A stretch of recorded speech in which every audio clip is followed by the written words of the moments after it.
Dapatkan tips seputar rumah tangga hanya di YouTube channel Obsesi Hati. Jangan lupa subscribe dan nyalakan notifikasinya.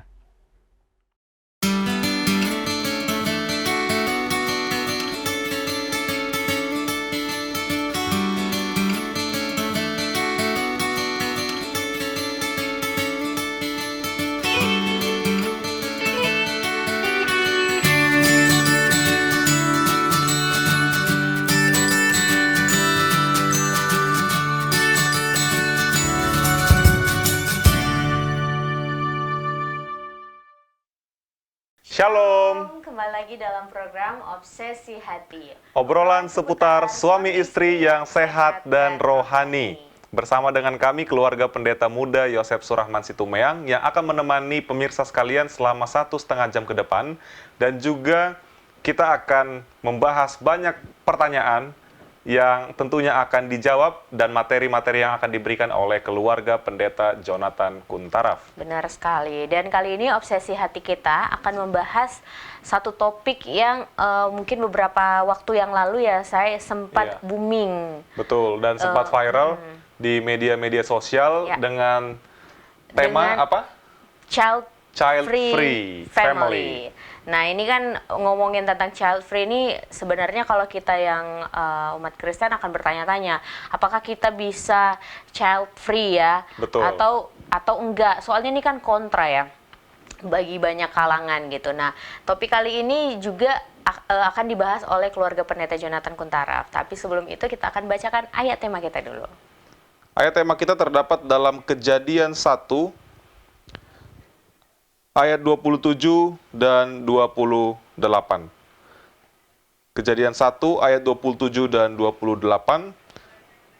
Maka Allah menciptakan manusia itu menurut gambarnya, menurut gambar Allah diciptakannya dia, laki-laki dan perempuan diciptakannya mereka. Allah memberkati mereka, lalu Allah berfirman kepada mereka, beranak cuculah dan bertambah banyak, penuhilah bumi dan taklukkanlah itu, berkuasalah atas ikan-ikan di laut dan burung-burung di udara, dan atas segala binatang yang merayap di bumi. Dengan ini, mari kita bersatu di dalam doa. Tuhan Allah Bapa yang bertahta dalam kerajaan sorga, terima kasih Tuhan, kami akan membahas satu pembahasan yang sangat penting. Biarlah kiranya Engkau berikan kebijaksanaan kepada keluarga pendeta Jonathan Kuntaraf. Begitu juga dengan sinyal, teknis, segala macamnya. Biarlah kiranya itu semua dapat berjalan dengan baik. Terima kasih Tuhan, dalam nama Yesus kami berdoa. Amin. Amin. Oke, sebelum kita akan masuk ke materi kita kali ini, kita harus selalu mengingatkan kepada para pemirsa. Betul. Apabila Anda memiliki pertanyaan seputar topik kita kali ini atau pendapat atau apapun itu, Iya. Anda boleh kirimkan di media sosial kita melalui kolom komentar di YouTube maupun di Facebook, atau bisa langsung menghubungi call center Hope Channel Indonesia yang nomornya telah tertera di layar kaca Anda. Saat ini kita langsung saja panggilkan keluarga pendeta Jonathan Kuntaraf. Shalom. Shalom. Shalom, Pendeta. Joseph dan juga Ellen, dan shalom untuk pemirsa sekalian. Ya, Bagaimana selamat kabarnya? pagi dari North Carolina dan selamat malam Selamat untuk pagi, para selamat pemirsa malam. di Indonesia. Bagaimana kabarnya keluarga pendeta? Masih sehat, puji Masih Tuhan. sehat, puji Tuhan. Amin.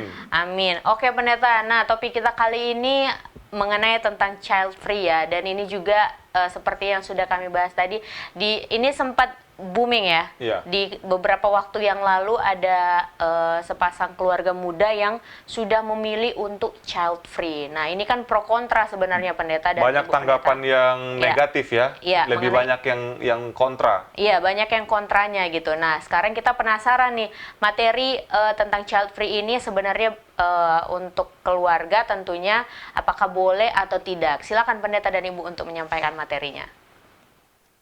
Baik, terima kasih ya pemirsa yang berbahagia, dan sehingga kita ingin pelajari hal ini sebab cukup banyak orang yang mempunyai pandangan bahwa mungkin lebih bagus ya menikah tetapi tidak perlu untuk memiliki akan anak. Nah, dalam hal ini sudah dibacakan tujuan daripada salah satu tujuan pernikahan adalah untuk memenuhi akan bumi, artinya mempunyai akan anak, bukan? Ya, tetapi kita coba lihat bahwa cukup banyak tentang child free ini ya.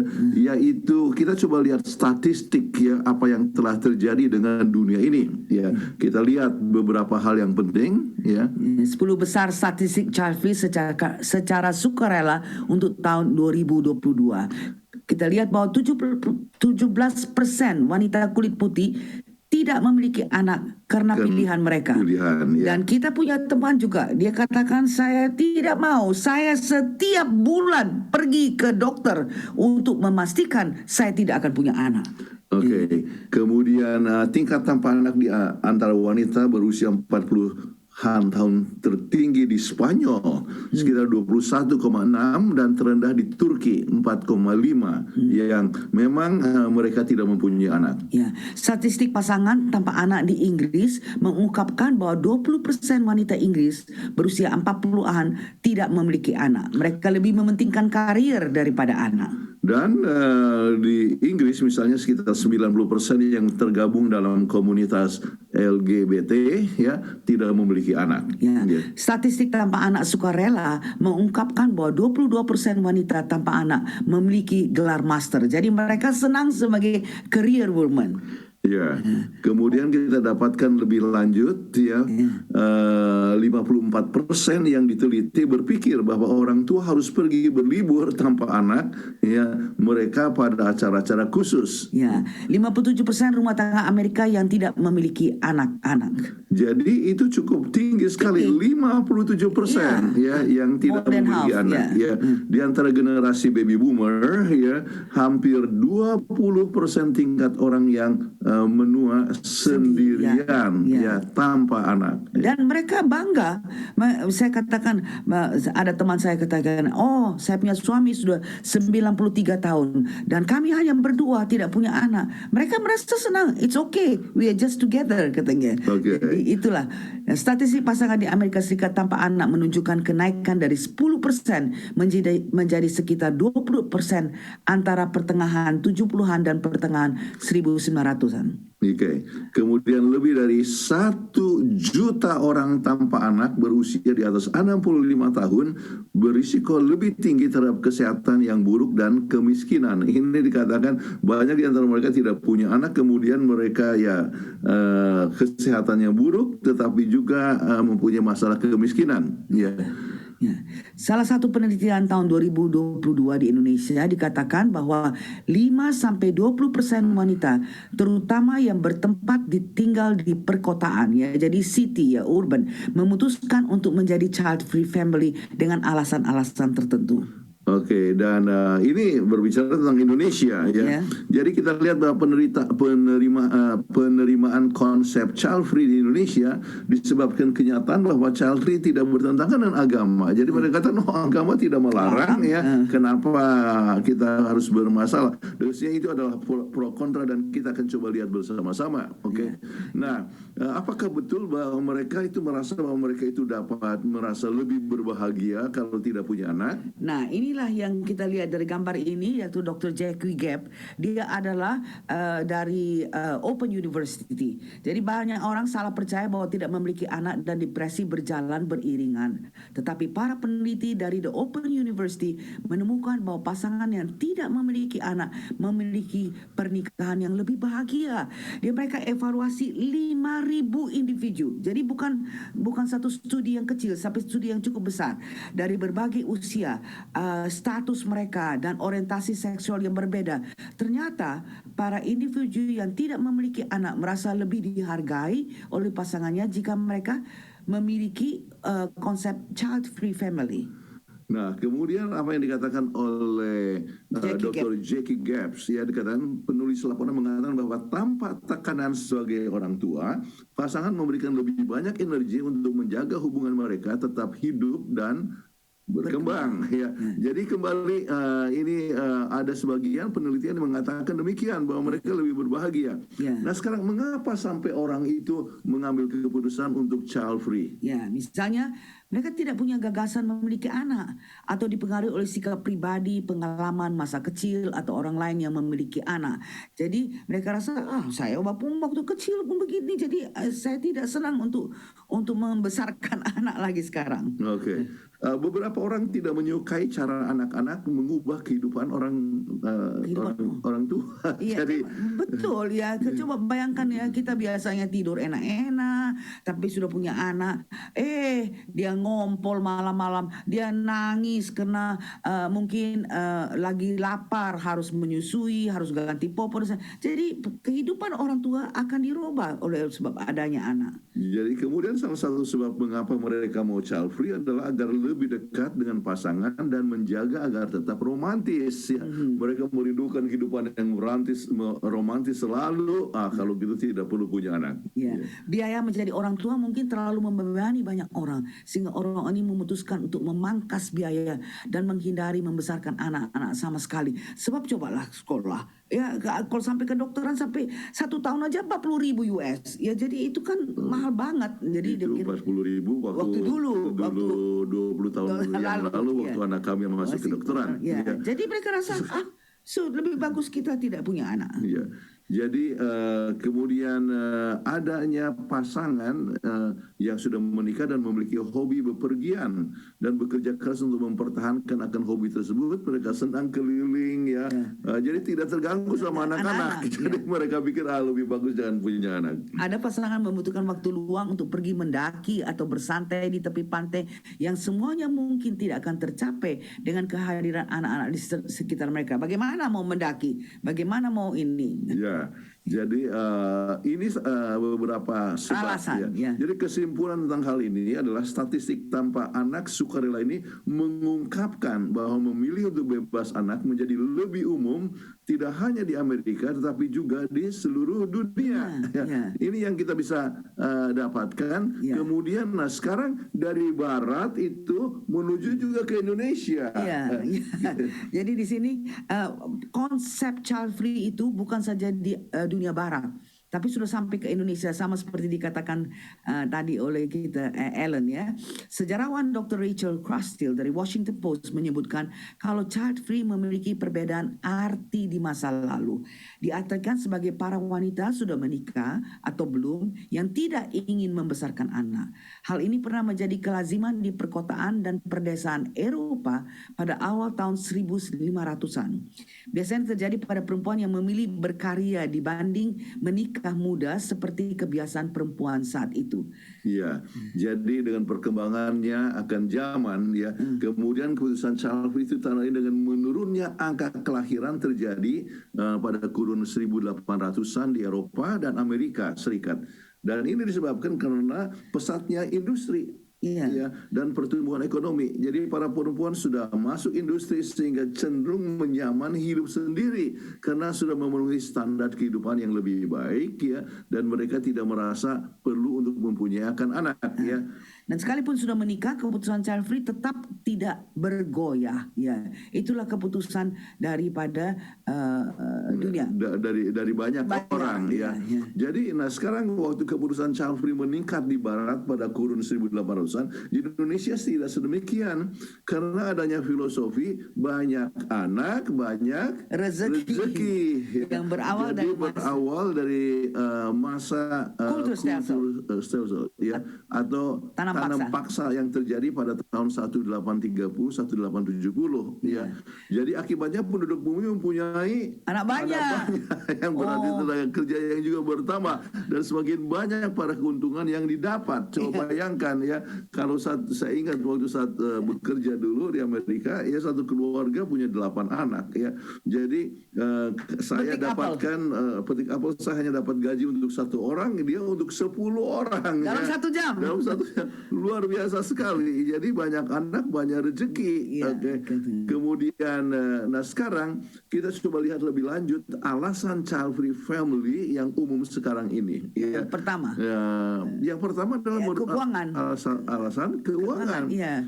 Menurut artikel Times of India, biaya membesarkan anak dari konsepsi hingga perguruan tinggi adalah sekitar 7 juta rupiah India atau lebih dari 1 miliar rupiah. Jadi sangat mahal. Ya, jadi belum termasuk uang untuk hiburan, kesehatan, dan pengeluaran-pengeluaran yang lain untuk anak tersebut. Nah, Ya. jadi pada dasarnya memiliki anak berarti ibu-ibu atau moms harus memiliki, mau punya mobil yang mewah atau rumah yang mewah atau mau membesarkan anak. Ya. Jadi mereka pikir lebih bagus punya rumah yang lebih Mewah. bagus atau mobil yang bagus daripada membesarkan anak. Coba bayangkan biaya 1 miliar untuk membesarkan anak. Nah, Oke. itu alasan pertama. Iya. Nah, sekarang alasan kedua. Karena faktor lingkungan sudah jadi rahasia umum, dunia sedang sekarat dengan adanya perubahan iklim yang akan berdampak di masa depan. Ya, populasi meningkat, es di kutub mencair, tingkat kriminalitas tinggi juga menjadi pertimbangan pasangan untuk hidup sebagai child free daripada harus membesarkan anak-anak di lingkungan yang seperti ini. Kami kenal sekali dikatakan, aduh saya punya anak, nggak mau punya cucu sama sekali katanya. Sudah jahat dunia ini, bagaimana mau besarkan anak-anak di dalam suasana yang kayak gini. Jadi mengeluhlah si nenek-nenek ini karena anaknya tidak mau mempunyai cucu. Tidak mau menghasilkan cucu untuk mereka. Iya, nggak mau dia menghasilkan Oke. cucu. Nah, jadi alasan ketiga kita coba lihat, oleh sebab selalu dapat bepergian, artinya senang untuk bepergian. Ya, misalnya mom atau dad ya adalah tipe pasangan yang bekerja keras sepanjang weekdays dan menginginkan perjalanan liburan tanpa ribet, ya hanya bersama dengan pasangan saja. Jadi tanpa ada halangan. Lebih bagus kalau ya Weekend bisa pergi keluar sama-sama. Alasan populer adalah karena mereka ingin menghabiskan waktu berpergian, menikmati waktu tanpa harus memikirkan segala kebutuhan anak, kemanapun dan kapanpun, tanpa perlu mempertimbangkan lokasi rumah anak atau mengambil anak yang mendadak rewel. Jadi itu mereka bebas. Makanya itu alasan ketiga mereka mau child free. Dan juga mungkin alasan yang lain mengenai masalah, alasan keempat adalah mendekorasi rumah sesuka hati. Jadi imam bisa mendekorasi rumah dengan barang pecah belah favorit tanpa takut anak-anak memecahkannya. Kalau misalnya sambil contoh ya, kalau kami mengundang keluarga dan punya anak-anak kecil, maka kami harus simpan itu. Kita punya dekorasi rumah, jangan pecah belah itu ya. Sebab anak-anak bisa saja memecahkannya. Iya, terus kemudian horden ini ya, tirai dan dinding rumah juga akan bebas dari coretan-coretan si kecil. Karena namanya lah anak kecil kan, dia nggak tahu, dia coret. Jadi pikir kalau ada anak, rumah kita nggak pernah akan rapi gitu. Iya. Jadi tidak ada susu yang tumpah, ya tidak ada mainan yang tergeletak, dan rumah selalu dalam kondisi yang rapi. Jadi itu sebagian orang menggunakan alasan ini sampai mereka tidak mau punya anak. Ya. Nah, sekarang kita lihat alasan kelima.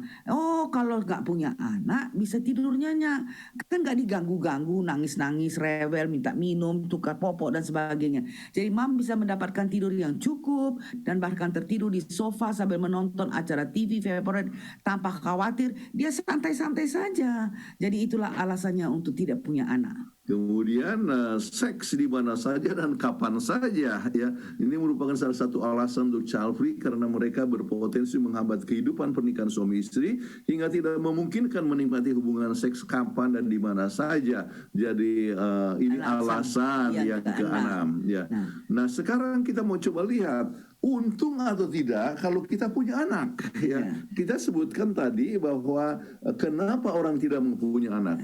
Nah sekarang ya, apakah untungnya untuk punya anak? Ya, pertama untungnya ya kita dapat meneruskan garis keturunan, itu satu. Ya, jadi misalnya satu keluarga ya dia punya anak, kan keturunannya itu terus berlangsung ya. Dia punya nama keluarga dapat diikuti oleh anak-anaknya sampai kepada cucu dan cicit dan sebagainya, meneruskan garis keturunan ya. Kedua, bekerja sama dengan Tuhan dalam penciptaan. Ya, oleh sebab Tuhan telah mengizinkan kita, ya Tuhan adalah pencipta kita, dan saat dimana kita dapat bekerja sama dengan Tuhan dalam penciptaan adalah di dalam menghasilkan anak-anak. Ya, jadi dengan anak-anak maka orang tua ya dalam hubungan suami istri dan Tuhan bekerja sampai menghasilkan akan anak-anak. Ya, ketiga, melatih pengolahan uang. Karena selama ini kan kita mau kalau ada dapat penghasilan, oh buat saya aja semua. Tapi sudah menikah, oh ada bagi sama suami. Tapi kalau sudah ada anak, oh kita mesti sisihkan uang untuk anak dan sebagainya. Jadi persiapan untuk pakaian anak, persiapan untuk pendidikan anak-anak. Kita harus sisihkan uang. Sisihkan, dan itu jumlahnya cukup besar. Ya, misalnya waktu kami berada di Singapura, kami sudah pikirkan apa yang terjadi kalau seandainya kami meninggal. Ya, maka kita harus pikirkan adanya satu asuransi pendidikan supaya orang tua meninggal sekalipun anak-anak bisa itu terus bisa sekolah. mendapatkan pendidikan terus ya. Jadi untuk itu kita harus sisihkan akan dana. Jadi kita melatih pengelolaan keuangan. Terus meningkatkan berbagai kemampuan. Jadi mau tidak mau kan kita mau bimbing anak-anak, kita harus tahu juga bagaimana istilah Caranya. matematika sekarang ini ya. Kemudian kita mengajar anak untuk melakukan berbagai macam ya kemampuan-kemampuan yang tertentu ya. Dan kita bisa olahraga bersama-sama dengan anak. Jadi kita pun harus tahu akan olahraga tersebut. Jadi berbagai macam kemampuan harus ditingkatkan bersama-sama. Kemudian sumber pelukan hangat dan cinta kasih. Saya teringat sekali waktu masih anak-anak kecil Andrew and dia kan kita tinggal di Cisarua di Unai. Jadi pagi-pagi jam 6 anak-anak belum bangun. Saya sudah berangkat pergi ke Rumah Sakit Advent Bandung. Ya, pulang pun sudah jam 6 sore. Waduh, rasanya capek. Tapi kalau sudah Andrew dan Andy datang peluk kita, wah rasanya hilang semua kecapekan. Jadi itu adalah keuntungan punya anak ya. Iya, sangat kemudian saatnya merasa seperti anak kecil lagi, kita bisa main-main, gunakan bahasa anak-anak dan sebagainya, main-main. Jadi kita merasakan satu kehidupan yang menyenangkan.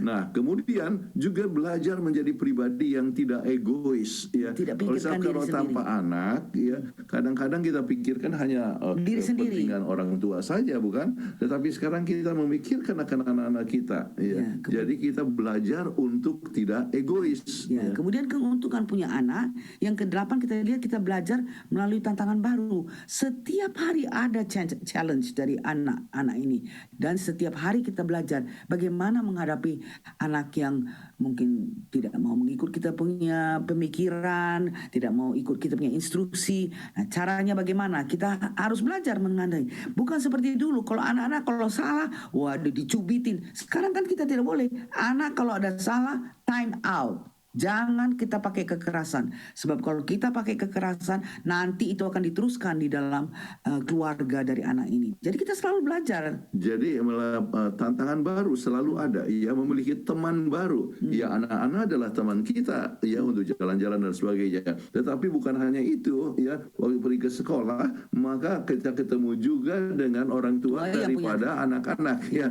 jadi akhirnya bisa berteman. Ya. Jadi hanya dengan berteman. Misalnya satu waktu kami bawa anak untuk les piano atau apa ya.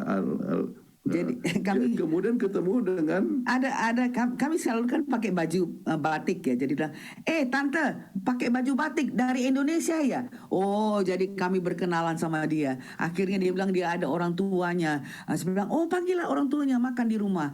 Sudah makan di rumah, jadi akhirnya kita jadi teman-teman. Teman baru ya. Oleh sebab kami punya cucu. Ya. Jadi selalu berteman.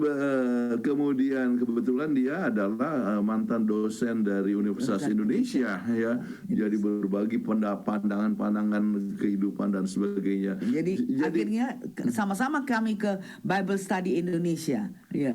Jadi ya, ada teman baru. Baru ya. Karena ada anak atau cucu ya. Oke, kemudian memiliki alasan bertahan hidup ya. Sebab kita tidak, walaupun misalnya sakit, kita langsung pikirkan bagaimana dengan anak kita. Dan itu kita mempunyai pengharapan supaya kita bertahan hidup apapun apapun yang terjadi ya, sebab kita mau supaya anak atau cucu kita itu dapat terpelihara bertumbuh dengan baik, terpelihara dengan baik. Jadi ini memberikan alasan untuk bertahan dalam kehidupan ya. Ya.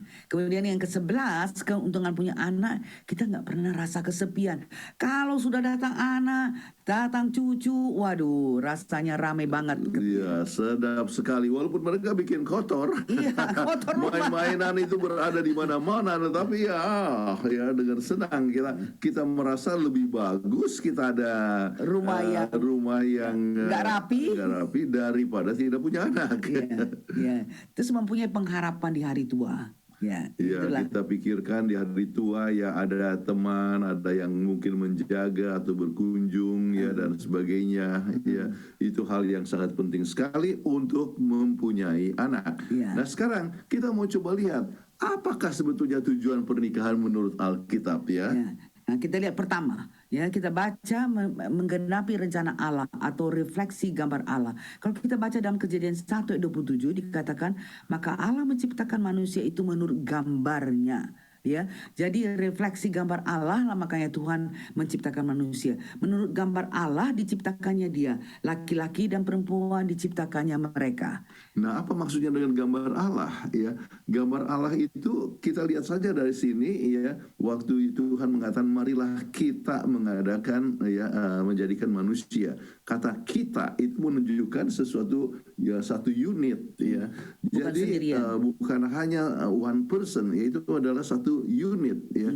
Kemudian kalau begitu salah satu tujuan daripada pernikahan dalam gambar Allah ini adalah untuk merefleksikan tabiat Allah ya, gambar Allah di dalam arti mempunyai sosialisasi dengan yang lain ya.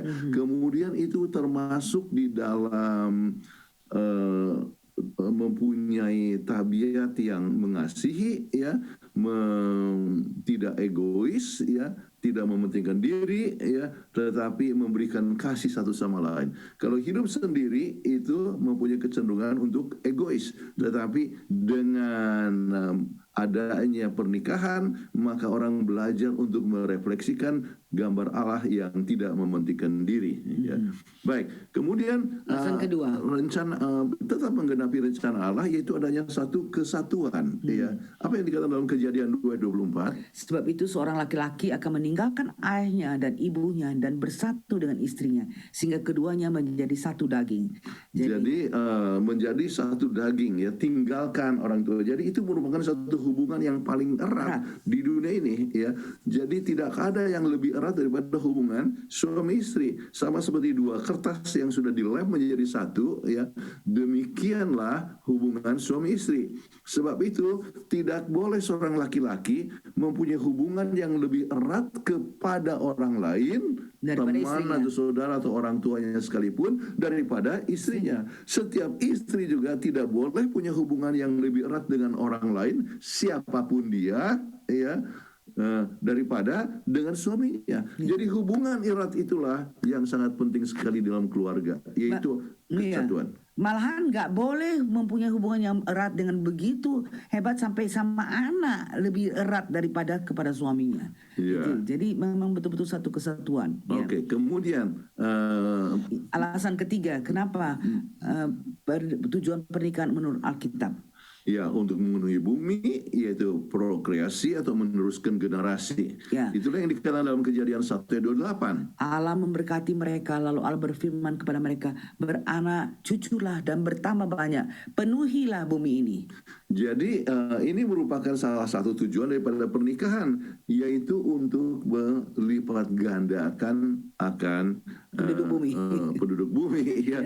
Jadi meneruskan akan generasi, ini tujuan ke pernikahan yang ketiga. Oke. Kemudian tujuan pernikahan yang keempat. Ya, sebab itu seorang laki-laki akan meninggalkan ayahnya dan ibunya dan bersatu dengan istrinya sehingga keduanya menjadi satu daging. Ini menunjukkan bagaimana mereka bisa bermesraan ya, dan itu tidak merasa adanya perasaan bersalah karena mereka sudah suami istri. Ya, menyalurkan birahi dalam keadaan yang sangat yang direstui oleh Tuhan.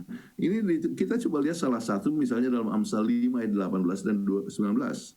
Diberkatilah kiranya sendangmu, bersukacitalah dengan istri masa mudamu, rusa yang manis, kijang yang jelita, biarlah buah dadanya selalu memuaskan engkau, dan engkau senantiasa berahi karena cintanya. Jadi penyaluran akan birahi itu dapat dibuat dengan tanpa mempunyai perasaan bersalah, Melalui yaitu melalui pernikahan. hubungan suami istri. Ya. Jadi Tuhan menghendaki supaya kita bisa saling mengasihi satu sama lain, Iya. dan itu terjadi makanya adanya suatu pernikahan. Ya. Ya. Kemudian yang kelima, alasan kenapa Tuhan tujuan pernikahan menurut Alkitab adalah menghayati akan kasih Allah. Dan kita bisa lihat di dalam Efesus 5 ayat 22 sampai 25. Dikatakan, "Hai istri, tunduklah kepada suamimu seperti kepada Tuhan, karena suami adalah kepala istri sama seperti Kristus adalah kepala jemaat. Dialah yang menyelamatkan tubuh. Karena itu, sebagaimana jemaat tunduk kepada Kristus, demikian juga istri kepada suami dalam segala sesuatu. Hai suami, kasihilah istrimu sebagaimana Kristus telah mengasihi jemaat dan telah menyerahkan dirinya baginya." Jadi ada contoh yang bagus sekali, bukan diktator, ya, tapi tunduk kepada suami yang seperti Yesus Kristus. Yesus Ya. yang telah berkorban untuk jemaat, ya. Jadi hubungan daripada suami istri adalah merupakan lambang, harus menjadi lambang untuk dapat lebih mengerti akan kasih Tuhan, ya. Yaitu kasih walaupun disebutkan kepala rumah tangga, tetapi adalah kepala yang mengasihi, yang siap untuk berkorban, memenuhi akan kebutuhan, ya, dan membawa arah kemana keluarga itu akan pergi. Jadi kita coba lihat ini tujuan yang sangat penting daripada suatu pernikahan, dan prokreasi ataupun meneruskan generasi adalah salah satu daripada tujuan pernikahan yang diberikan oleh Alkitab. Nah sekarang yang keenam. Ya, tujuan pernikahan menurut Alkitab adalah memiliki anak yang memberikan sukacita dan kemuliaan bagi nama Tuhan. Misalnya terdapat dalam Amsal 17 ayat yang ke-6. Mahkota orang-orang tua adalah anak, cucu, dan kehormatan anak-anak ialah nenek moyang mereka. Oke, jadi kalau misalnya kita punya anak-anak, ya, maka itu merupakan satu hal yang menggembirakan, dan itu anak-anak yang dididik dengan baik akan memberikan kemuliaan bagi nama Tuhan. Nah sekarang, namun kita ingin katakan, ya, Tuhan tidak memaksakan, ya, Tuhan tidak memaksa. Tuhan memberikan pilihan kepada kita, apakah kita mau menikmati akan berkat-berkat punya anak atau tidak, ya. Kita lihat dalam Ulangan 30 ayat 19. Aku memanggil langit dan bumi menjadi saksi terhadap kamu pada hari ini. Kepadamu kuperhadapkan kehidupan dan kematian, berkat dan kutuk. Pilihlah kehidupan supaya engkau hidup, baik engkau maupun keturunanmu. Oke, jadi Tuhan katakan pilihlah kehidupan. Jadi Tuhan memberikan hak untuk memilih kepada kita. Jadi kalau kita menurut hukum Allah, maka kita akan dapatkan banyak berkat. Kalau misalnya kita tidak menurut akan hukum Allah, maka kita akan mendapatkan banyak kutuk, berbagai macam masalah. Demikian juga di dalam mengikuti akan prinsip mempunyai anak. Kita akan mendapatkan banyak berkat, ya. Kami sendiri, untuk kami merasakan banyak berkat oleh sebab kami punya anak. Namun, ya, Tuhan tidak paksa. Kalau seandainya orang itu tidak mau punya anak, mau child free seperti yang kita sudah lihat tadi, maka Tuhan tidak paksa, ya.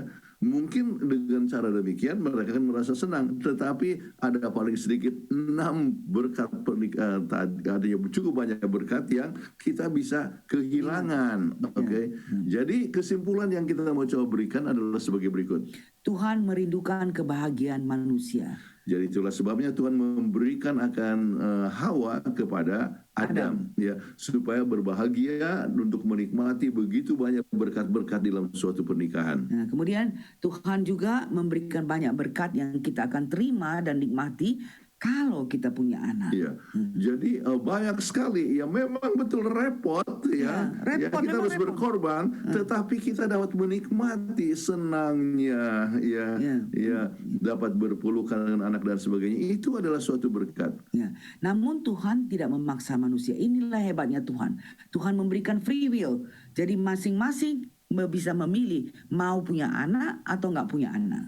Oke, manusia dapat punya pilihan apakah punya anak atau tidak, atau child free. Ya. Memang ada orang-orang yang kita harus ingat juga, ada orang-orang yang memang tidak mempunyai kesempatan untuk punya anak, bukan oleh sebab pilihan, ya, tetapi memang oleh sebab keadaan yang menyebabkan, ya, seorang itu tidak punya anak, dan kita masing-masing mengetahui juga bahwa dengan demikian pelayanan jadi tidak terganggu. Ya. Ada keluarga yang menggunakan kesempatan itu supaya dapat memberikan pelayanan yang baik. Ya.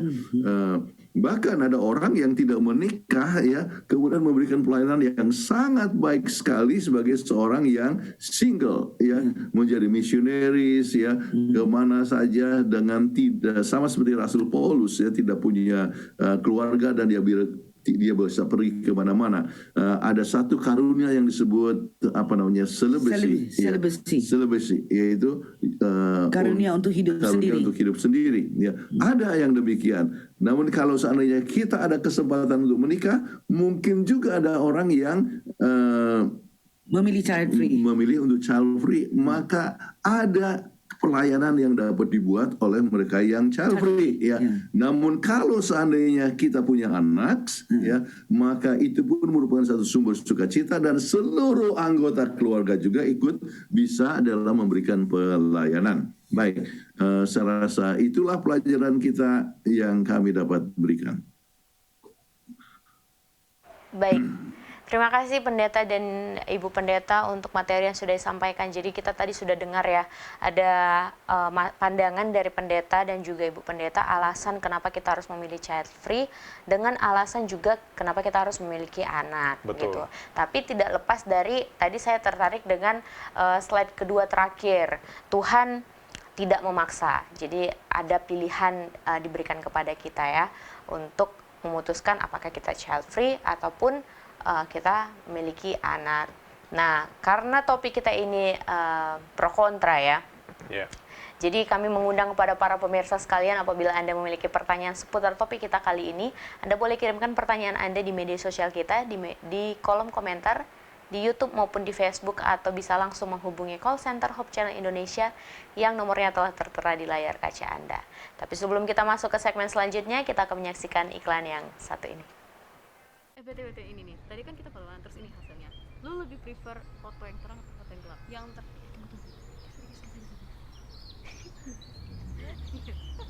ya, nanti gue kirim ya foto-fotonya. Ya, oke. Yaudah gue balik dulu nih. Ingat. Bye-bye.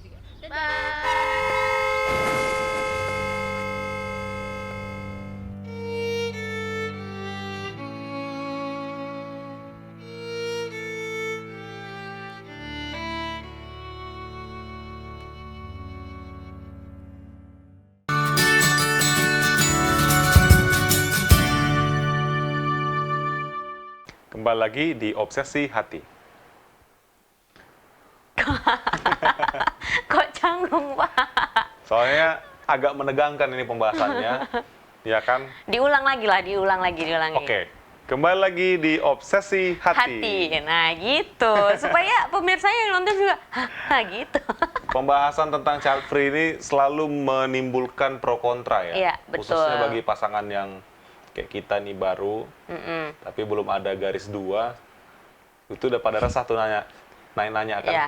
Kalian program, gitu. Iya betul. Iya. Itu juga salah satu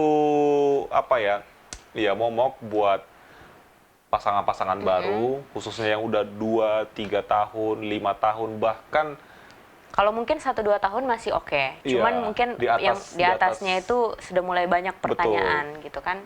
Sehingga ketika ternyata nggak bisa, ya akhirnya pasangan itu memutuskan untuk child free. Iya, ya. itu tadi makanya pendeta tadi bilang kan ada yang karena alasan lain, bukan karena pilihan mereka gitu kan. Betul. Karena alasan tersebut maka mereka memilih untuk child free gitu. Iya. Dan kita kali ini di segmen selanjutnya, kok jadi ini Di ya segmen belibet ya. kali ini, ya. Segmen kali ini. Kita akan kedatangan tamu yang tadi ya kita sudah dengar alasannya ya. Ada kendala Iya. setelah beberapa tahun menunggu, akhirnya Tapi kita harus tanya langsung sama guest kita. Betul. Makanya kita harus tanya dulu ke jelasannya supaya pemirsa juga tahu gitu ya. Baiklah, Oke. kita panggilkan Ya. keluarga Raranta. Pendeta Raranta. Pendeta Raranta. Shalom. Shalom. Selamat malam Pendeta dan Ibu. Selamat malam. Bagaimana kabarnya Pendeta dan Ibu? Puji Tuhan, sehat. Puji Tuhan. Baik, Pendeta dan Ibu, senang sekali kita rasanya ya baru bertemu ya di rumah kami di Obsesi Hati, dan kita mau sharing-sharing dan berbagi, atau mungkin dari keluarga Pendeta ingin membagikan kesaksian ya. Karena topik kita ini seputar tentang child free. Nah, kalau boleh tahu Pendeta dan Ibu Pendeta sudah menikah berapa lama nih, Pendeta? Kalau kita berdua ini menikahnya udah 25 tahun. Wih, sudah lama ya. Betul. Dan memutuskan untuk memutuskan untuk tidak memiliki anak atau punya alasan lainnya. Mungkin boleh sharing kepada kita semua ini, Pendeta.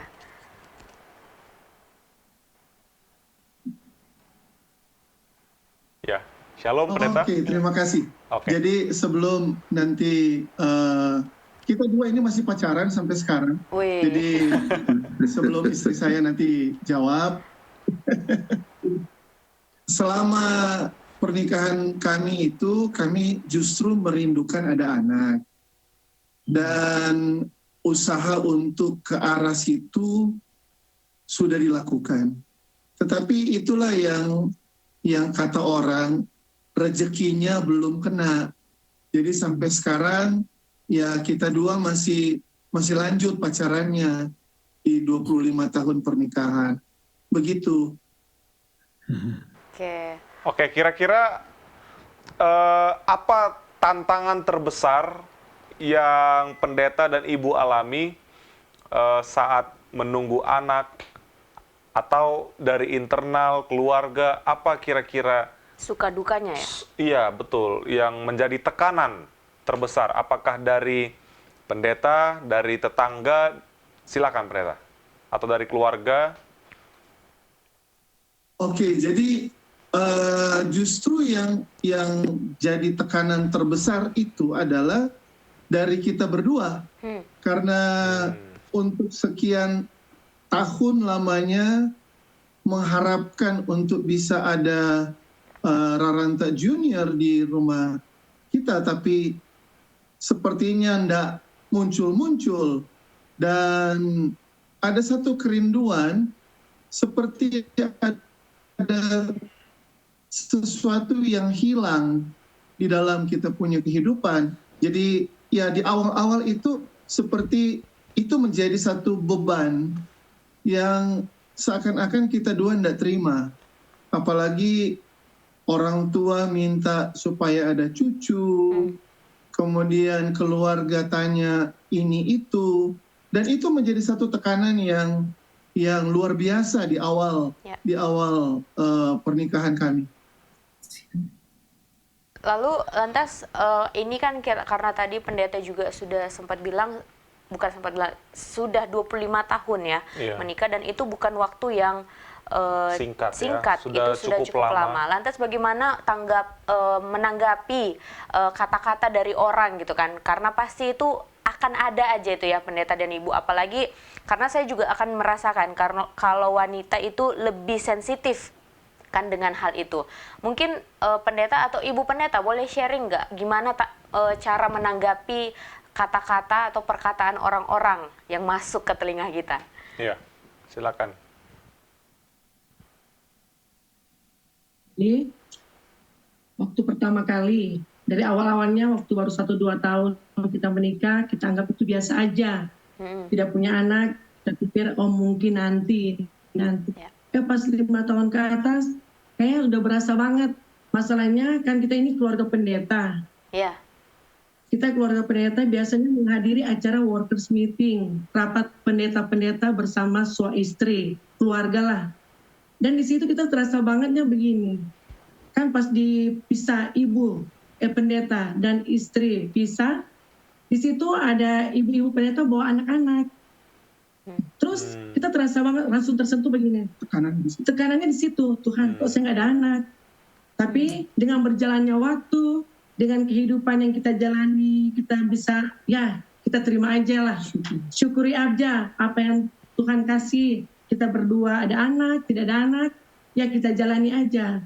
Kita bersyukur untuk semua berkat yang Tuhan berikan. Walaupun itu juga kita ada rasa gimana, rasa minder, ada rasa cemburu. Namanya terus manusia.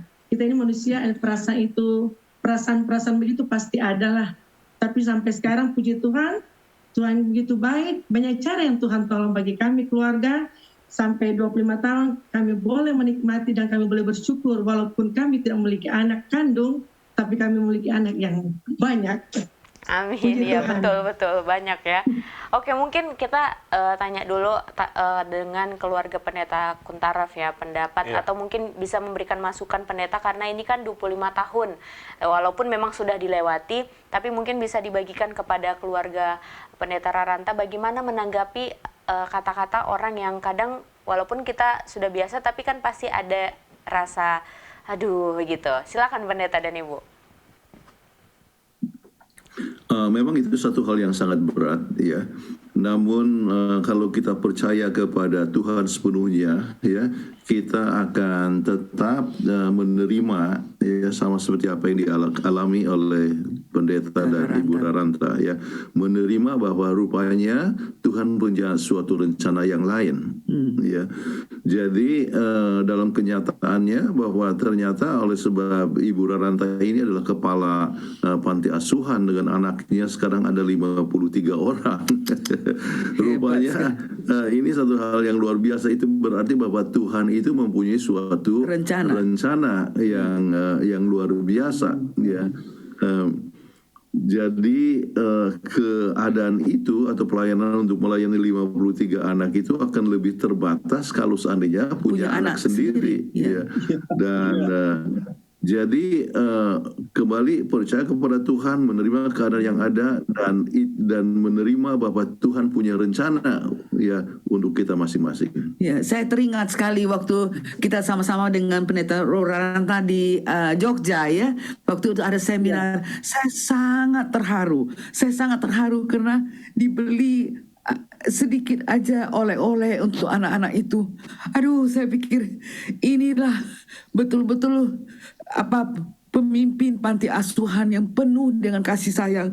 Jadi anak-anak itu biarpun mereka dapat sedikit gift ya, hanya kiring kalau saya nggak salah itu, pasti mereka senang sekali. Aduh, papa dan mama panti asuhan ini betul-betul menyayangi kami. Jadi memang Tuhan mempunyai rencana. Jadi saya merasa sangat bangga melihat bahwa panti asuhan Kewangkoan itu sangat maju, penuh dengan kasih sayang karena pimpinan daripada Ibu dan pendeta Paul Raranta. Raul Raranta, sorry. Amin. Jadi flashback ya, jadi terharu dengan semua pengalaman bersama dengan keluarga Pendeta Raranta, melihat bagaimana kasih sayang kepada anak-anak. Ya. Itulah yang Tuhan titipkan, kan? Betul. Mungkin belum dikasih, tapi ada 52 anak yang ada 52 ya, anak yang membutuhkan kasih dari seorang orang tua. 53, tambah. 53. Nanti Pernah sampai 62. Nah, lebih banyak lagi. Bakal bertambah terus ini sepertinya ya. Itulah berkat Tuhan ya. Betul, amin. Nah, ini ada satu pertanyaan yang mungkin agak sensitif, keluarga Pendeta Raranta. Apakah pernah ada rasa kecewa? Nah, dan kalaupun pernah ada, bagaimana mengalahkan perasaan itu? Dari pendeta atau dari Ibu? Baik. Ya. Dari saya dulu baru pendeta. Ini ada pengalaman ini secara kesaksian. Waktu kami belum punya anak, ada perasaan begini. Tuhan, kenapa ya kami tidak punya anak? Tapi Tuhan banyak cara menolong. Jadi kesaksian kami begini. Waktu kami mengikuti acara dari teman-teman kami, acara penamatan, baik di SLA maupun di Ungklab, ada perasaan begini, Tuhan, kapan kami berdua mendapat kembang dari anak-anak. Tapi itu kayaknya dari anak-anak kami. Tapi kayaknya nggak mungkin karena kami tidak punya anak. Itu. Jadi itu doa-doa kami. Tapi Tuhan jawab doa kami melalui Pendeta Kuntara dan Yapi untuk memberikan kami kesempatan untuk boleh melayani di panti asuhan. Dan Tuhan jawab doa kami. Bukan hanya satu anak yang kami dapat, malah pernah satu kali karena kami sudah 9 tahun di panti di Yapi, kurang lebih 9 tahun kami melayani di panti, ada satu waktu ada 31 anak memberikan kami kembang. Jadi kami bersyukur, berterima kasih kepada Tuhan. Tuhan itu baik, Tuhan menjawab doa kami. Bukan hanya satu anak yang memberikan kami kembang, 31 anak. Nggak tahu mau taruh di mana lagi bunga-bunganya. Malah ada yang bercanda begini, Memang Ranta, inilah yang paling banyak anak. Paling banyak anak. Jadi dengan kesimpulan, dengan kesaksian kami alami, kami berpikir begini, tidak masalah kami tidak punya anak.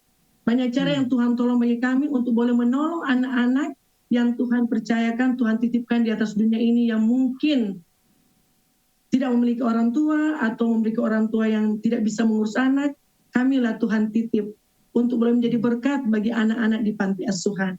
Itu kesaksian saya, mungkin ada pendeta yang bisa tambah. Ya, jadi memang ada seperti satu perasaan yang hilang. Kenapa? Karena terus terang sebagai manusia, kami sangat rindu untuk ada yang panggil papa, ada yang panggil mama. Tapi sepertinya kerinduan itu tinggal kerinduan. Tapi ketika Tuhan izinkan melalui Yapi, kami melayani di panti asuhan, sekarang mereka panggil saya ayah, mereka panggil istri saya bunda. Dan itu merupakan satu hal yang precious, satu hal yang luar biasa bagi kami. Kenapa? Karena pada akhirnya ada yang bisa panggil papa mama. Dan itu sangat kami hargai dan kami sangat terpanggil untuk menganggap mereka itu sebagai anak-anak sendiri. Jadi walaupun ada 53 anak, tetapi kami itu adalah satu keluarga besar yang akhirnya terbentuk satu chemistry antara kami dengan mereka. Jadi bukan lagi pengasuh dengan anak asuh, tapi seakan-akan orang tua dan anak. Kenapa saya katakan demikian? Karena mereka sering curhat. Jadi hubungan kami dengan mereka itu adalah hubungan antara orang tua dan anak. Dan sebenarnya kalau kami boleh memilih, ya kami lebih senang rumah tangga itu punya anak. Tetapi kami tidak bisa memaksakan apa yang Tuhan berikan. Dan so far kami hanya bisa mensyukuri apa yang menjadi berkat untuk hari ini yang Tuhan sudah berikan bagi kami berdua. Puji Tuhan. Puji Tuhan. Amin, puji Tuhan. Ya, ini pendeta dan ibu pendeta tahu bahwa istri saya sempat menangis tadi. Jadi dialihkan screen-nya supaya tidak terlihat karena dia membayangkan bagaimana perasaan seorang ibu ya secara khususnya, apalagi dengan budaya timur, ya tekanan itu lebih banyak datangnya malah ke perempuan ya, Ya, betul. ke perempuan. Ya, Dan betul, itu kami bisa lihat pendeta, tapi patut disyukuri ya oleh 63 anak tadi. 53. 53 anak. 53. Mereka justru kehilangan sosok orang tua. Kehilangan sosok orang tua dan menemukan sosok orang tua, Ayah bunda. ayah bunda, keluarga pendeta Raranta. Puji Tuhan, puji Tuhan. Puji Tuhan. Oke, pendeta, ya, ini kan bukan pilihan, sebenarnya bukan pilihan di awal dari keluarga ya, tapi mungkin pendeta dan ibu pendeta mungkin bisa share kepada kita semua dengan pemirsa juga bisa nggak ngasih pesan-pesan ke kita bagaimana jika ada yang mau memilih untuk child free juga, mungkin dibagikan tipsnya atau pesan-pesan ya. Iya, atau dengan keadaan yang sama pendeta. Iya. Jadi masih menunggu tetapi mungkin sudah 10 tahun lebih mendengarkan kita di sini, akhirnya sepertinya kami juga akan seperti itu. Iya. Ya. Kira-kira adakah motivasi dan kata-kata penyemangat pendeta untuk pemirsa sekalian? Oke, baik. Artinya berdasarkan pengalaman, mungkin kami boleh share. Yang pertama adalah don't blame each other. Jangan saling mempersalahkan. Karena ketika kita tiba di satu titik, kita saling mempersalahkan, justru itu akan merusak kebahagiaan pasangan itu. Kemudian yang kedua adalah syukuri apa yang ada. Karena berkat Tuhan itu pasti ada. Apalagi kalau kita merindukan untuk ada anak yang hadir, Tuhan akan menghadirkan dengan berbagai macam cara. Dan yang ketiga mungkin yang dapat kami berikan adalah ya trust in God. Percaya terus kepada Allah, kepada Tuhan. Karena kita sebagai manusia ini, kita tidak tahu apa yang akan terjadi next. Setelah ini apa. Jadi mungkin dari pengalaman kami berdua, ya kami bisa share yang 3 hal itu dulu. Karena itulah yang kami lakukan selama ini, dan kami berusaha berkat pertolongan Tuhan untuk saling menerima apa yang ada dan menjadi berkat buat kami sampai sejauh ini. Yang Pendeta Raranta, maksud saya, ada yang ingin ditanyakan kepada keluarga Pendeta Kuntaraf?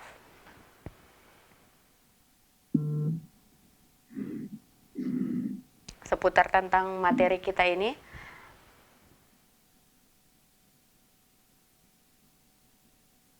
Ya. Apa kedengaran suara kita, Pendeta Raranta?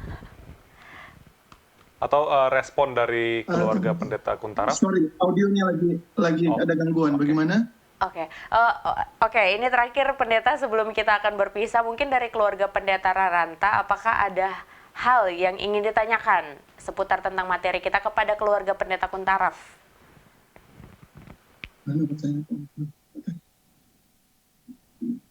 Oke, mungkin ada satu pertanyaan yang mungkin kami bisa tanyakan kepada Pendeta Kuntaraf dan Mem. Bagi kami berdua ini, tadi di materinya kan, ya kalau ada anak itu di masa tuanya ada seperti jaminan. Ada seperti jaminan. Nah kami berdua ini tidak ada anak. Jadi kira-kira dengan jaminan apa yang bisa kami dapat kalau di masa tua, kira-kira bagaimana, Pendeta? Iya, dengan sendirinya oleh sebab cukup banyaknya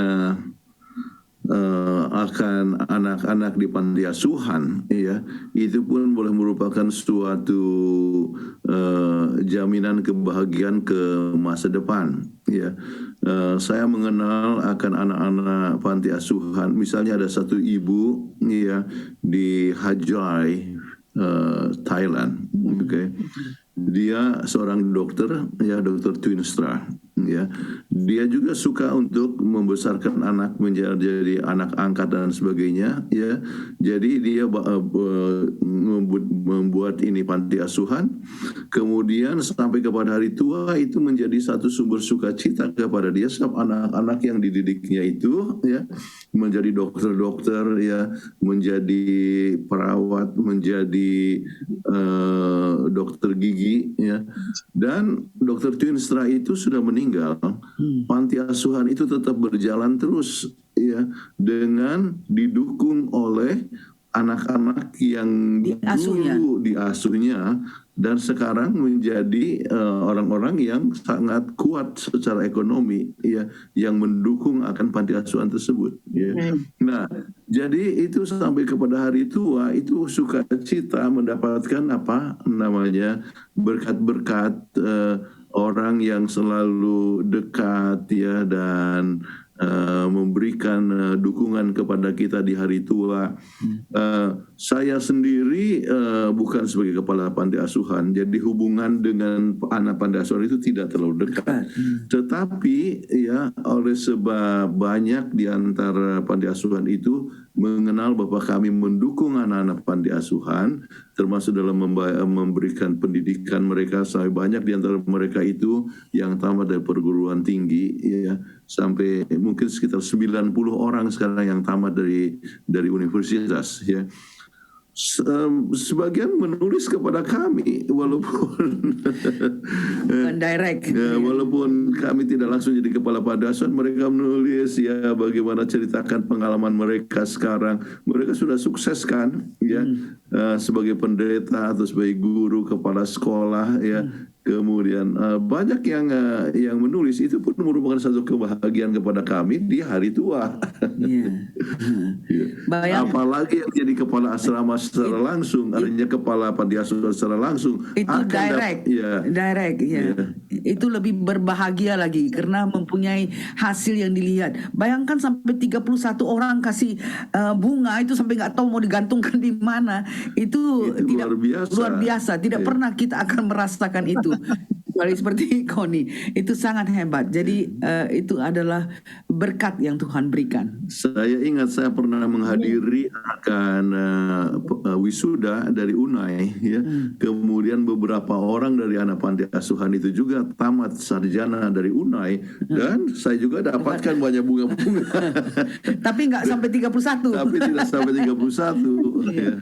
Dan kita teringat juga waktu Jonathan ada biopsi, prostat biopsi, kan salah satu anak panti asuhan itu katakan.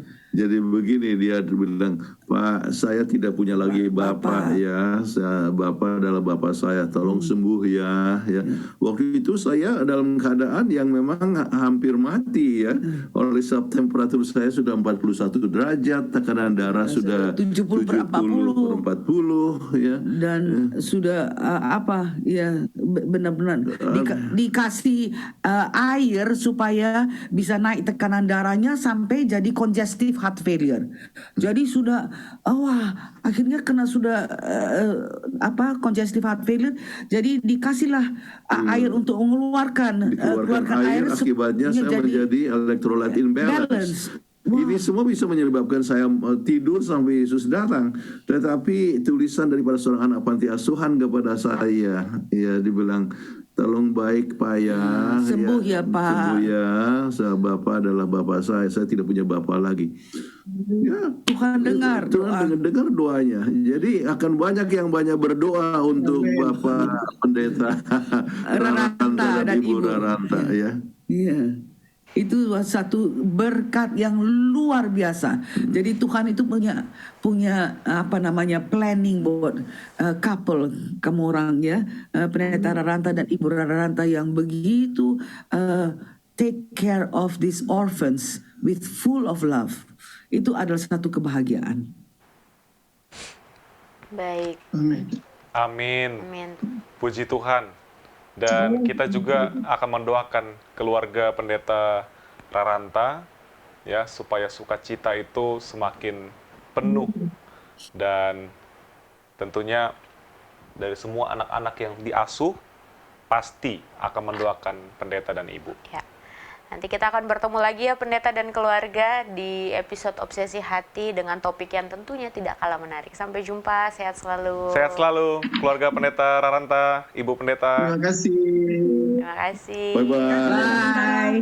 Terima kasih atas kesaksiannya. Thank you. Baik, pemirsa, karena tadi sudah dada-dada, ini bukan berarti kita sudah selesai, belum. Iya, betul. Kita masih akan membacakan beberapa pertanyaan Iya. dari para pemirsa sekalian. Tapi kita tetap ingatkan kepada para pemirsa, apabila Anda memiliki pertanyaan, ayo kirimkan lagi pertanyaan Anda di media sosial kita, di kolom komentar di YouTube maupun di Facebook, atau menghubungi call center Hope Channel Indonesia. Ya, bukan hanya pertanyaan ataupun pendapat, tetapi Usulan topik. request usulan topik Ya. atau pengen didoakan untuk segera mempunyai anak. Nah, ya, Nah, bisa. itu sangat bisa sekali ya, dan kita semua pastinya akan berdoa untuk pemirsa sekalian. Ya. Nah, jangan kemana-mana setelah yang satu ini. Duh, males banget nih hari ini. Oh iya, kan belum ngabarin Ayang.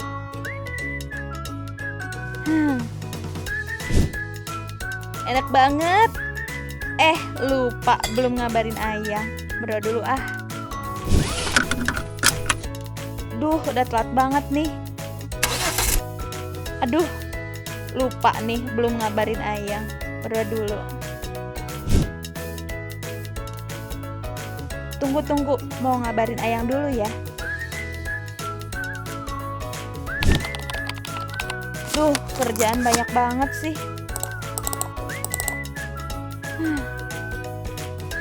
Oh iya, lupa ngabarin Ayang.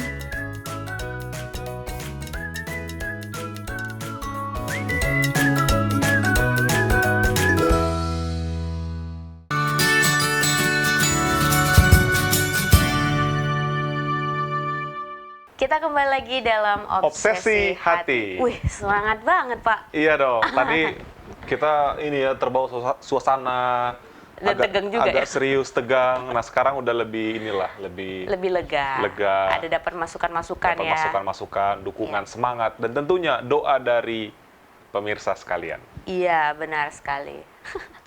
Kita akan membacakan pertanyaan ya. Pertanyaan yang masuk. Iya. Jadi harus tetap kita ingatkan lagi kepada para pemirsa, kirimkan pertanyaan Anda di media sosial Hope Channel Indonesia, YouTube, dan nomor call center yang tertera di kaca. Iya. Oke, Pendeta, pertanyaan pertama nih, Pendeta. Apakah benar orang yang memiliki anak hidup lebih bahagia? Nah, bagaimana ini, Pendeta, tanggapannya? Dengan sendirinya tergantung dari kacamata mana ya. Untuk orang yang child free merasa bahwa mereka itu Tidak bahagia. mereka merasa bahwa mereka itu berbahagia oleh sebab mereka tidak punya anak ya. Tetapi kalau untuk mereka yang memang tujuan hidupnya itu untuk mempunyai anak ya, maka dengannya kehadiran anak itu merupakan suatu kebahagiaan untuk mereka ya. Jadi mereka berbahagia oleh sebab bisa menyalurkan kasih sayang, bisa membesarkan anak, tadinya dari kecil, dari bayi, akhirnya bisa bertumbuh dengan baik, dan dia merasakan bahwa itu adalah satu amanah yang datang daripada Tuhan, ya, untuk membesarkan anak, kemudian menyiapkan anak itu menjadi orang yang bermanfaat untuk masyarakat, ya. Jadi ini adalah satu hal yang sangat baik, okay? Dan mereka merasa berbahagia dengan kehadiran daripada anak tersebut. Ya. Tetapi kalau seandainya tiba kepada hari tua juga, mereka melihat kepada anak-anak yang berhasil dan sebagainya, yang dekat dan mengasihi, maka mereka itu merasakan suatu kebahagiaan. Namun saya harus katakan lebih lanjut, kalau saja anak-anak itu berhasil dan lupa kepada orang tua, ya, maka kebahagiaan itu bisa jadi hilang. Kami dapatkan orang-orang yang tidak ada kesempatan untuk MC, ngomong cucu. Oleh sebab misalnya anak-anaknya di luar negeri, cucu-cucunya jauh, jadi sehingga dan dia kesepian, ya, maka kehadiran anak ya tidak selamanya memberikan kebahagiaan dalam suasana seperti itu ya. Tetapi kalau misalnya anak-anak itu dekat ya dengan mereka, cucu-cucu juga dekat dan sebagainya, maka itu boleh merupakan sesuatu kebahagiaan bagi mereka. Dan kalau misalnya anak-anak itu mendengar kepada orang tua sehingga dapat dididik dengan baik. Tetapi kalau misalnya anak itu oleh sebab kesibukan daripada orang tua, maka orang tua tidak cukup memberikan pendidikan kepada anak sampai anak itu menjadi sifat memberontak, jahat, masuk penjara. Bagaimana orang tua bisa berbahagia dalam keadaan demikian? Jadi kembali kita harus lihat dari segi mana ya, kemudian dalam keadaan bagaimana ya yang boleh memberikan orang tua itu akan lebih berbahagia oleh sebab punya anak. Pendeta. Ya, terima kasih Pendeta atas responnya. Dan juga ada pertanyaan dari pemirsa kita. Dia tanyakan seperti ini, apakah normal kita tidak memiliki anak di zaman sekarang? Dikarenakan zaman sekarang itu orang yang kawin muda dan tidak memiliki anak adalah hal yang sudah dianggap biasa atau normal. Nah, mohon penjelasannya Pendeta. Saya boleh katakan tergantung kepada budaya, ya, apakah itu disebut normal atau tidak, ya. Kalau kebetulan kami tinggal di Amerika, itu boleh menjadi satu hal yang umum, ya, itu normal, ya, sebab cukup tinggi persentase daripada keluarga yang tidak punya anak atas pilihan, ya, atas pilihan. Jadi itu adalah hal yang normal. Tetapi mungkin di dalam budaya Indonesia, ya, mungkin masih merasa bahwa itu tidak normal, ya. Kalau tidak punya anak atas pilihan, ya, itu masih kurang normal. Namun kita sudah pernah bahas tempo hari tentang bagaimana untuk keluarga yang tidak punya momongan. Ya, bagaimana caranya untuk mendapatkan alternatif yang lain. Iya. Jadi untuk itu kita sudah sempat membahas beberapa cara ya alternatif ya, kemungkinan kalau seandainya tidak punya anak, dan salah satu adalah seperti yang telah terjadi dan keluarga Rananta tadi. Ya. Sangat bagus kesaksiannya, di mana trust. Ya, percaya kepada Tuhan, kemudian menerima apa yang ada, ya, kemudian tetap bersyukur, kemudian saat yang sama mereka bisa menyalurkan akan kasih sayang itu kepada anak-anak yatim piatu. Oke, terima kasih Pendeta dan Ibu Pendeta. Kemudian pertanyaan selanjutnya ya. Seringkali orang memiliki anak biar nanti pada masa tuanya anaknya bisa merawat atau menjaga orang tuanya. Bagaimana dengan child free? Nah, ini yang paling sering ya diomongin orang-orang. Kalau misalnya memutuskan untuk child free, pasti yang orang katakan, nah nanti di masa tuanya siapa yang mengurus? Nanti kalau salah satu pasangannya sudah tidak ada, dia sendiri. Nah, siapa yang mengurus? Nah, itu pertanyaan yang pertama. Gimana ini tanggapannya Pendeta dan Ibu Pendeta?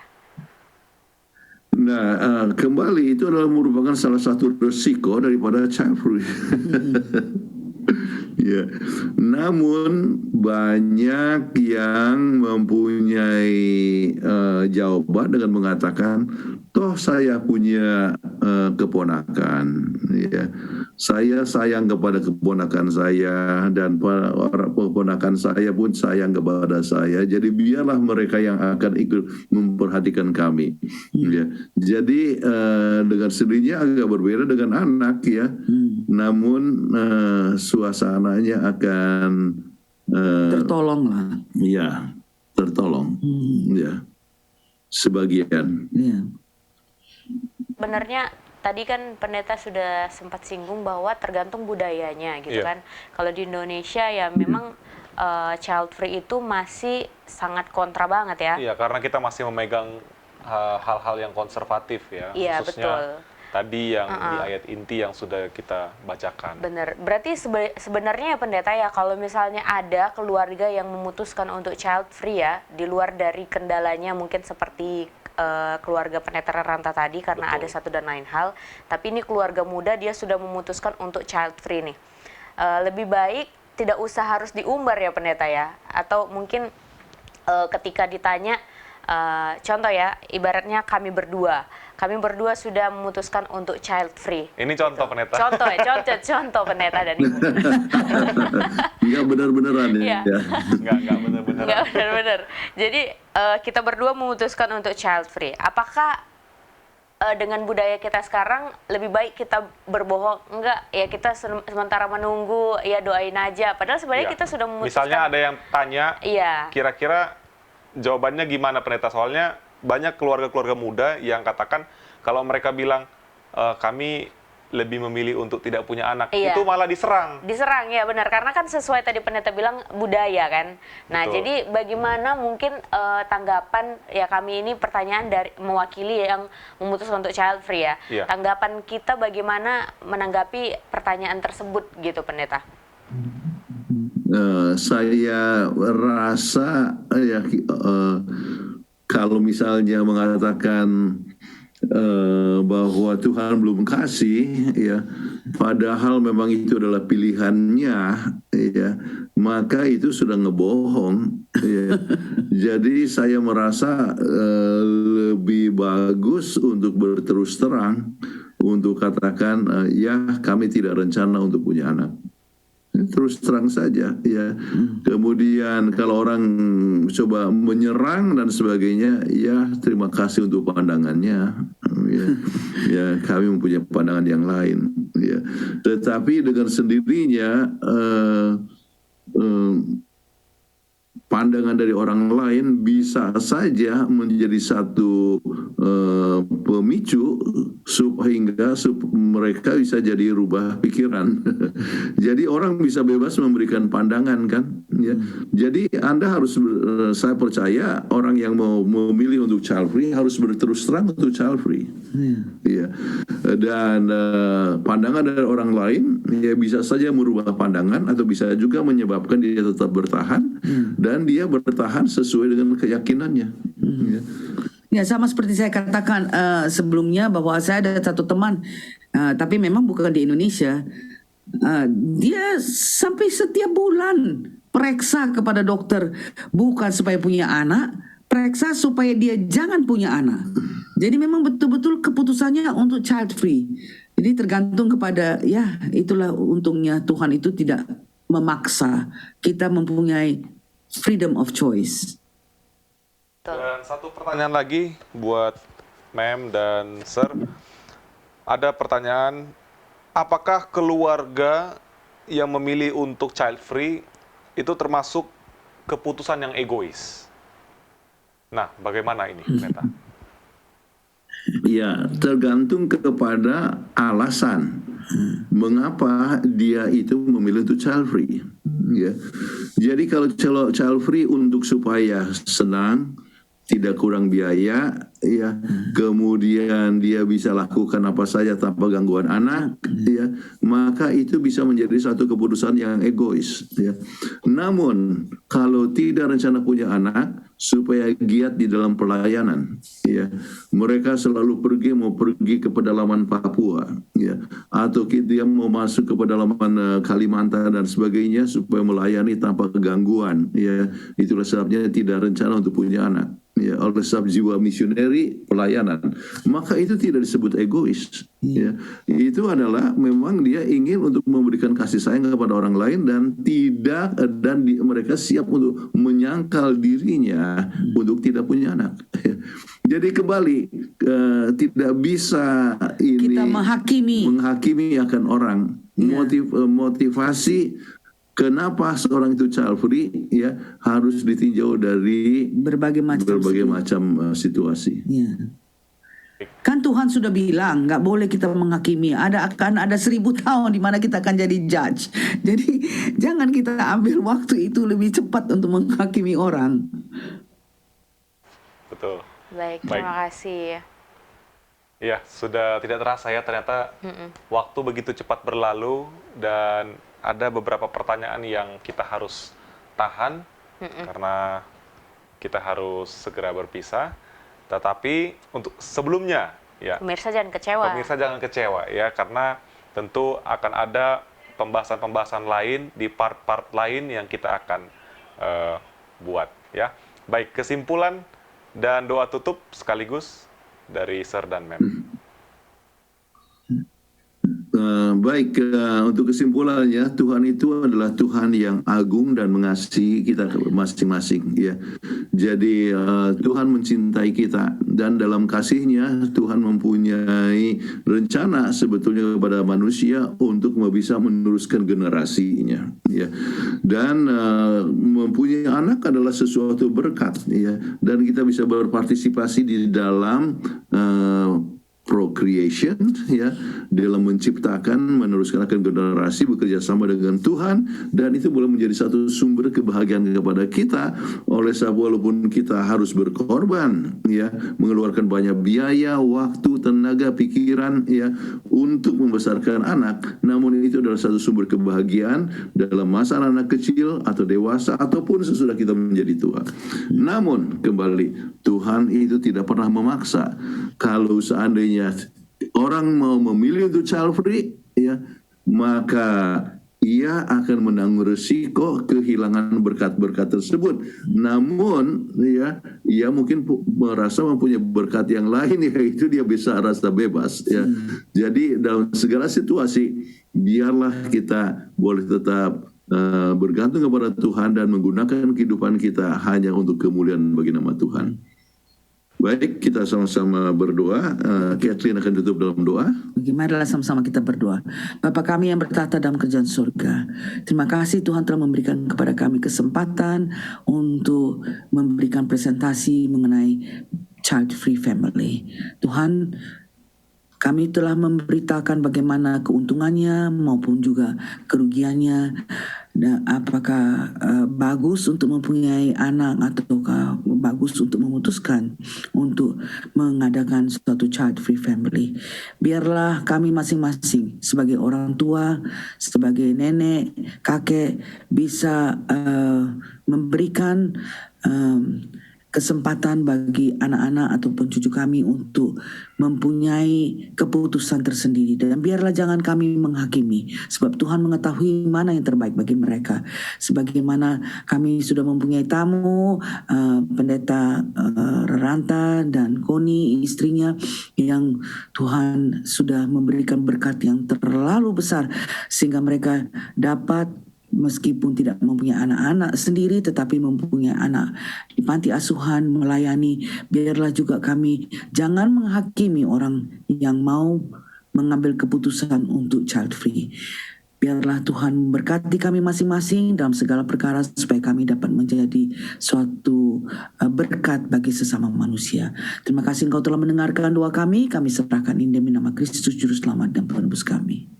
Amin. Amin. Amin. Terima Amin. kasih banyak pendeta dan ibu. Kita bertemu lagi di episode selanjutnya. Sampai jumpa. Sehat selalu. Sampai jumpa. Sampai jumpa. Tuhan berkati. Tuhan berkati. Baik pemirsa sekalian, tidak terasa 1,5 jam kita sudah menemani pemirsa ya dalam program Obsesi Hati. Kami tetap mengingatkan kepada para pemirsa, apabila Anda memiliki usulan topik seputar tentang rumah tangga tentunya, Anda boleh menghubungi call center Hope Channel Indonesia yang nomornya telah tertera di layar kaca Anda, ada di bawah sini. Dan akhir kata, kami keluarga Pendeta Yosef Suraman Situmayang pamit undur diri. Jangan lupa terus saksikan Obsesi Hati hanya di Hope Channel Indonesia, Televisi yang mengubah hidup Anda.